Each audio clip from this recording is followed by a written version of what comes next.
Hello everyone, स्वागत है आप सबका आपके अपने YouTube channel thanks learning classes में। मैं सोनू आज आपके लिए लेके आ गया हूँ बहुत ही इंपॉर्टेंट वीडियो। अगर आप भी क्लास 10th में हैं और 2025 बोर्ड पेपर की तैयारी कर रहे हैं तो ये वीडियो आपके लिए बहुत ही इंपॉर्टेंट होने वाला है, क्योंकि यूपी एमएसपी ने 2024-25 का मॉडल पेपर जारी कर दिया है। और आज हम बात करने वाले हैं विषय हिंदी की। तो आप भी क्लास 10th में हैं और हिंदी आपको पढ़ना है तो आपको जानकर खुशी होगी कि यूपी एमएसपी ने 2024-25 बोर्ड पेपर का मॉडल पेपर प्रदर्शित प्रश्न पत्र जारी कर दिया है। इसी के आधार पर बोर्ड पेपर आना है और यहाँ से भी बहुत ज़्यादा क्वेश्चन आपको बोर्ड पेपर में देखने को मिलते हैं। तो आपका इंतजार समाप्त हुआ। मैं आज आपको इसमें बताने वाला हूँ पूरे 20 एमसीक्यू क्वेश्चन विथ आंसर और पूरा पेपर दिखाएंगे। ये भी बताएंगे कौन कौन से टॉपिक कहाँ से कैसे कैसे पूछे जा रहे हैं। ये पुराना ही प्रदर्शित प्रश्न पत्र है। कुछ चीज़ें जो चेंज हुई हैं उनको मैं आपको यहाँ पर बताने वाला हूँ, तो वीडियो को शुरू से लेकर अंत तक जरूर देखें। अगर आप पहली बार हमारे चैनल पर विजिट कर रहे हैं तो चैनल को सब्सक्राइब करना ना भूलें। अगर वीडियो को अभी तक लाइक नहीं किया है तो वीडियो को जरूर लाइक कर दें। जैसा कि आप सभी जानते हैं, समय 3 घंटे 15 मिनट का मिलेगा आपको। अच्छे से 15 मिनट आप प्रश्न पत्र को पढ़ें। पूर्णांक जो रहेगा 70 नंबर का रहेगा।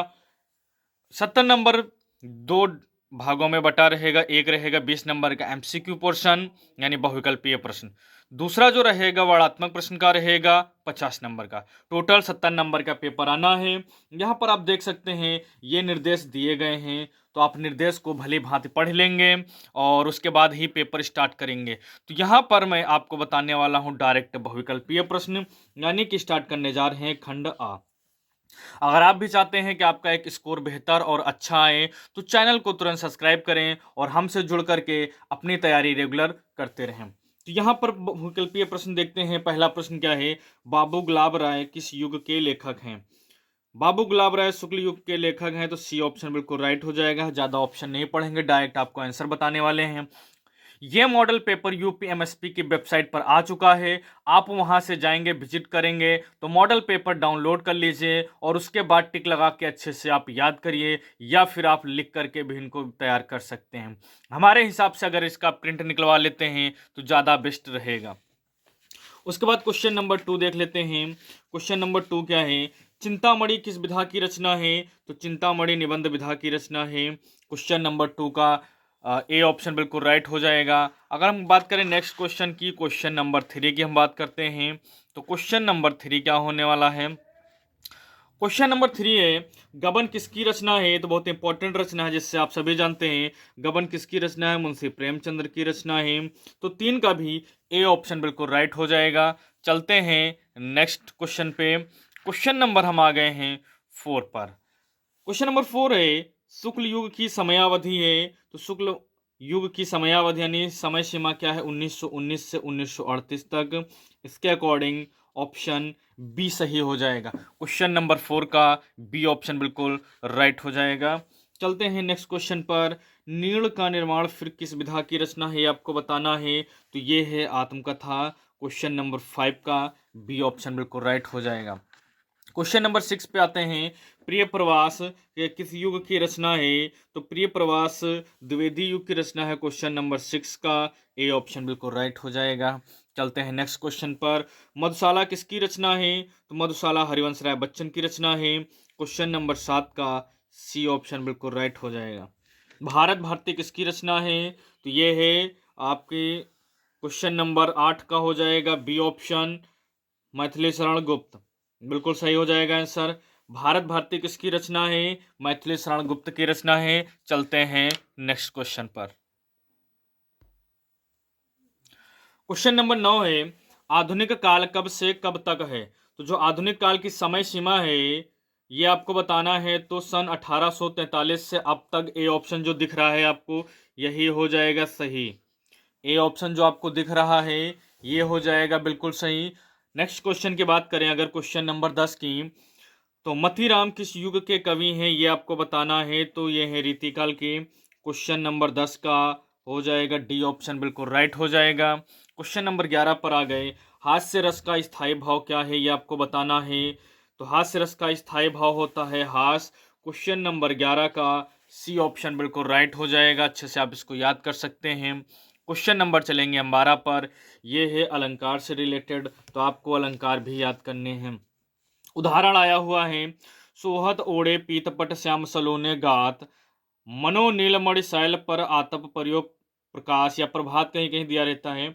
उपरोक्त पंक्तियों में कौन सा अलंकार है ये बताना है। तो यहाँ पर मनो दिया गया है, तो क्या हो जाएगा, उत्प्रेक्षा अलंकार हो जाएगा। इसके वाचक शब्द होते हैं मनु मनोह मनो, ऐसे करके क्या होते हैं, इसके वाचक शब्द होते हैं, उनको आप याद करके पहचान सकते हैं अच्छे से कि यहाँ पर उत्प्रेक्षा अलंकार है। क्वेश्चन नंबर अगर हम 13 की बात करते हैं, तो रोला छंद में कुल कितने चरण होते हैं ये आपको बताना है। तो रोला छंद में 4 चरण होते हैं। क्वेश्चन नंबर 13 का सी ऑप्शन बिल्कुल राइट हो जाएगा। चलते हैं नेक्स्ट क्वेश्चन पर। क्वेश्चन नंबर 14 है, आकर्षण शब्द में किस उपसर्ग का प्रयोग किया गया है। उपसर्ग का मतलब होता है जो किसी शब्द के प्रारंभ में जुड़ जाते हैं और उनमें परिवर्तन ला देते हैं। तो यहाँ शुरुआत में देखेंगे तो बड़ा आ जुड़ गया है, तो 14 का डी ऑप्शन सही हो जाएगा। चलते हैं नेक्स्ट क्वेश्चन पर। नेक्स्ट क्वेश्चन की अगर हम बात करते हैं, तो रचना के आधार पर वाक्य के कितने भेद होते हैं ये बताना है। यही कुछ टॉपिक हैं जो चेंज हुए हैं पिछली बार की अकॉर्डिंग, बाकी सब लगभग वही हैं। 2023 के बाद जो चेंजेस हुए थे वही देखने को मिल रहे हैं। रचना के आधार पर वाक्य के कितने भेद होते हैं। तो रचना के आधार पर 3 भेद होते हैं। क्वेश्चन नंबर 15 का डी ऑप्शन बिल्कुल राइट हो जाएगा। क्वेश्चन नंबर 16 है, पीताम्बर में कौन सा समास है ये आपको बताना है। तो ये है कर्मधारय। क्वेश्चन नंबर अगर हम 17 की बात करें, तो आंसू का तत्सम रूप है अश्रु हो जाएगा। क्वेश्चन नंबर 17 का ए ऑप्शन बिल्कुल राइट हो जाएगा।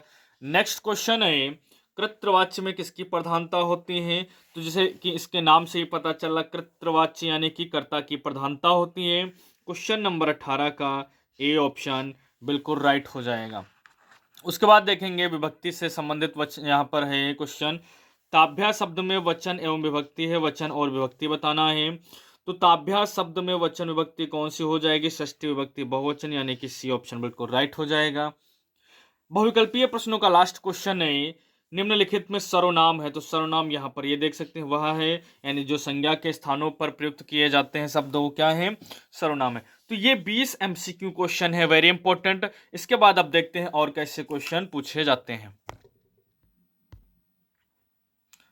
अब यहां से हम देखेंगे कि जो यहाँ वर्णात्मक प्रश्न आते हैं, अब ये पोर्शन आया है कितने पूर्णांक है, 50 नंबर का, यानी बहुविकल्पीय क्वेश्चन 20 खत्म हो चुके हैं। अब यहाँ पर पूर्णांक आया है 50 नंबर का, यानी कि वर्णात्मक प्रश्न खंड बा हम कह सकते हैं इसको।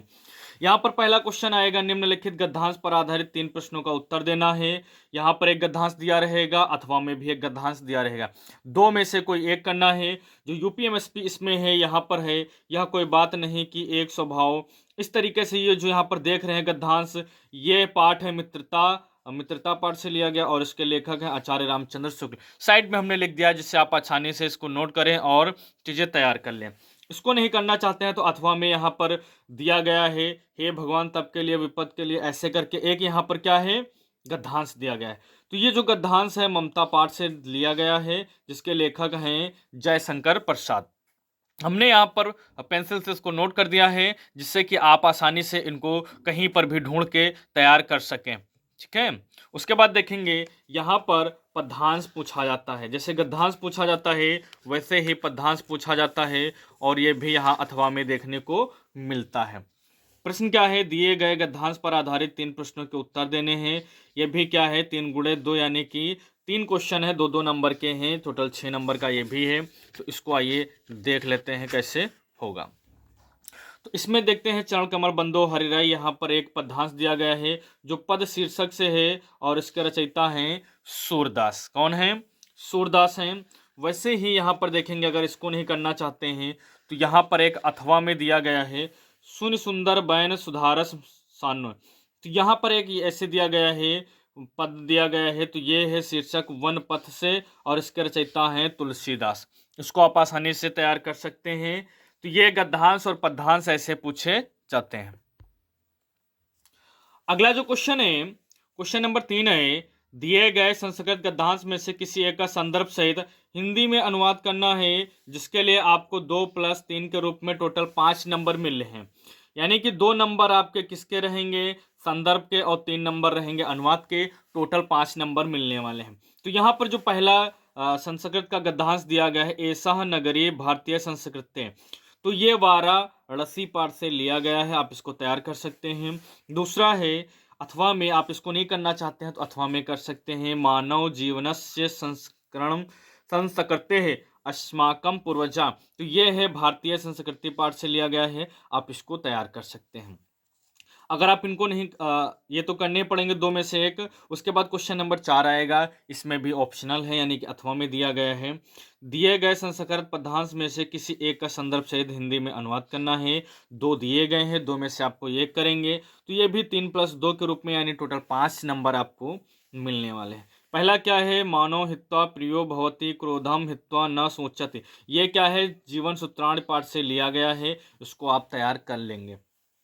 उसके बाद है सर्वे भवन्तु सुखिनः सर्वे सन्तु निरामया, ये यहाँ पर श्लोक दिया गया है, ये है भारतीय संस्कृति से, तो आप इसको जरूर से तैयार कर लेंगे। 2 में से कोई एक कर लेंगे तो 5 नंबर आपके पक्के हो जाएंगे। अब देखते हैं उसके बाद क्या है, क्वेश्चन नंबर 5। अपने पठित खंडकाव्य के आधार पर निम्नलिखित प्रश्नों में से किसी एक का उत्तर देना है, ये 3 नंबर का, ये है 3 नंबर का। और ये खंड काव्य अलग अलग क्षेत्रों में चलता है, तो आपके क्षेत्र में जो चलता है उसको आप तैयार कर लेंगे। जैसे मुक्तिदूत है, ज्योति जवाहर है, मेवाड़ मुकुट है, अग्रपूजा है, जय सुभाष है, मातृभूमि, कर्ण खंड काव्य, करमवीर, तुमुल, ये दिए गए हैं खंड काव्य। तो आपके क्षेत्र में, आपके डिस्ट्रिक्ट में जो चलता है, आप उसको अपने टीचर से संपर्क कर सकते हैं, अच्छे से पूछ सकते हैं, तो ये जानकारी आपको हो जाएगी कौन सा खंड काव्य आपको तैयार करना है। उसके बाद यहाँ पर देखेंगे कि छठे का दिया गया है, दिए गए लेखकों में से किसी एक का जीवन परिचय लिखते हुए एक प्रमुख रचना का उल्लेख करना है। तो रचनाएं बहुत इंपॉर्टेंट हैं, बहुविकल्पीय प्रश्न में भी पूछी जाती हैं, और देख लीजिए ऐसे भी रचनाएं पूछी गई हैं, तो जरूर से इनको तैयार कर लेंगे। जीवन परिचय कौन कौन से हैं यहाँ पर देखेंगे, डॉक्टर राजेंद्र प्रसाद, जयशंकर प्रसाद, आचार्य रामचंद्र शुक्ल, ये 3 अगर आप तैयार कर लेते हैं तो बोर्ड पेपर में यहाँ से मिलने के चांसेस हैं, आप इनको अच्छे से तैयार कर लेंगे। ये यूपीएमएसपी ने खुद मॉडल पेपर जारी किया है और कहा है इसके जैसा ही पेपर आएगा, आप इतनी तैयारी अच्छे से कर लें। उसके बाद जब देखेंगे आप तो 6 का खा भी दिया जाता है, यानी 6 में 2 प्रश्न है, 6 का है और 6 का खा है। दिए गए कवियों में से किसी एक का जीवन परिचय देते हुए अपनी एक प्रमुख रचना का उल्लेख कीजिए, इसमें भी 3+2 यानी 5 नंबर मिलेंगे। 3 नंबर जीवन परिचय के लिए और 2 नंबर किसी एक रचना का उल्लेख करने के लिए, ठीक है। तो यहाँ पर कौन कौन से जीवन परिचय दिए गए हैं, गोस्वामी तुलसीदास, सुमित्रानंदन पंत, महाकवि सूरदास। तो ये यहाँ पर अगर कोई भी एक जीवन परिचय लिखते हैं, उसकी रचना लिख देते हैं, अच्छे से उल्लेख कर देते हैं, तो ये यहाँ पर आपको 5 नंबर मिल जाएंगे। क्वेश्चन नंबर 7 आएगा, अपनी पाठ्य पुस्तक में से कंठस्थ कोई एक श्लोक लिखिए जो इस प्रश्न पत्र में ना आया हो। यानी कि आपको 2 श्लोक यहाँ देखने को मिलते हैं संस्कृत पद्यांश में, इसलिए आप 3 श्लोक याद करके जाएंगे, जिससे कि अगर कोई 2 आ भी गए तो तीसरा ऑप्शनल आपके लिए तैयार रहेगा, आप अच्छे से उसको कर पाएंगे, ठीक है। तो 3 श्लोक जरूर से तैयार करके जाएं। क्वेश्चन नंबर 8 है, निम्नलिखित में से किन्हीं 2 प्रश्नों के संस्कृत में उत्तर देने हैं। यहाँ पर 4 क्वेश्चन दिए गए हैं और कह रहे हैं कि एक नंबर का एक क्वेश्चन रहेगा, टोटल 2 नंबर के क्वेश्चन होने वाले हैं। तो यहाँ पर 4 देख सकते हैं, अधिकतर यही पूछे जाते हैं, ठीक है। बहुत सेटों में देखेंगे तो यही क्वेश्चन लौट फेर के आ रहे हैं, तो उनको आप जरूर से तैयार करेंगे। क्वेश्चन नंबर 9 है, निम्नलिखित में से किसी एक विषय पर निबंध लिखिए। यह सबसे ज़्यादा हाईएस्ट नंबर वाला क्वेश्चन है, 7 नंबर का क्वेश्चन आता है, सबसे ज़्यादा नंबर पूछे जा रहे हैं। पर्यावरण संरक्षण के उपाय, आतंकवाद कारण एवं निवारण, जनसंख्या लाभ हानि, नारी सशक्तिकरण, किसी एक पे निबंध लिखना है और यहीं से आपको देखने को मिल जाएगा। तो आप इनको प्राथमिकता दीजिए, इनको सबसे पहले आप तैयार करिए, उसके बाद अन्य तैयार करिए। अपनी विशेष रुचि का उल्लेख करते हुए अपने मित्र को एक पत्र लिखें। यहाँ पत्र लिखने के लिए आता है तो अथवा में रहेगा, या पिछली बार जो पेपर हुआ उसमें एक में अथवा में नहीं था, एक ही क्वेश्चन था, तो अथवा में आ भी सकता है, नहीं भी आ सकता है, इसको ध्यान देंगे। उत्तर मध्य रेलवे को एक शिकायती पत्र लिखिए जिसमें टिकट निरीक्षक द्वारा किए गए अभद्र व्यवहार का उल्लेख हो। तो टोटल 10 क्वेश्चन आते हैं, आप इन 10 क्वेश्चन को अच्छे से तैयार कर लेंगे तो हिंदी में यहाँ से काफ़ी क्वेश्चन कवर हो जाएंगे। और ये मॉडल पेपर यूपीएमएसपी ने खुद जारी किया है, तो इसको रिक्वेस्ट है कि सभी लोग जरूर से तैयार कर लें। और आप हमारे साथ जुड़ के क्लास 10th की तैयारी बेहतर कर सकते हैं, तो चैनल को सब्सक्राइब करना ना भूलें। मिलते हैं फिर नेक्स्ट क्लास में, नेक्स्ट वीडियो में। Tata bye bye, take care, धन्यवाद।